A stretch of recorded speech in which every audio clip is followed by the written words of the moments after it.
After nearly 4 decades of not knowing whether their loved one was dead or alive, a mother and son now have their answer thanks to technology. It's a story News 4 Tucson has been following closely since 2020. News 4 Tucson's Lupita Murillo has more.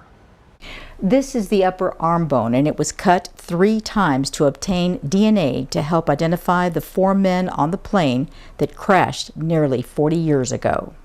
I never forgot about this case, and I told John Lee IV that on the phone when I talked to him last week. I said, you know, we never forgot about your dad or the other 3 men.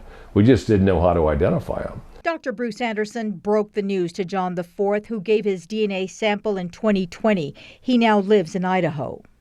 Honestly, I don't know what I felt. It was just I'm more relieved than anything, and that he didn't fake his death or wasn't like CIA or something. And that it was actually him. His dad, John III, left Carlsbad, California with a scheduled stop in Houston and continuing to Orlando, Florida. But the plane never made it to Houston. The crash site wasn't discovered until 13 years later by 2 hikers. On the plane, they found moldy currency, a melted firearm, and skeletal remains. DEA reported there was $1.5 million on board.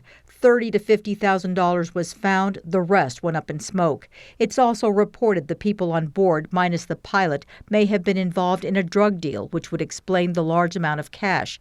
Susan Lee, the widow, told News 4 in 2020 her husband was not involved in drugs. He was going to invest in a Cobble Creek factory with some people in Texas, and that's why he had money on that plane. However, her son has a different opinion. My mom can say what my mom wants because maybe she doesn't want to admit it. But yes, my dad was into smuggling. I don't know what he was smuggling. I'm not really sure. So now the Lee family can take possession of their loved one's remains. And as John IV told me, they now have closure. Reporting from the Office of Medical Examiners, Lupita Murillo, News 4 Tucson. Coming up on News 4 Tucson at 5, we continue to highlight local dads ahead of the annual Father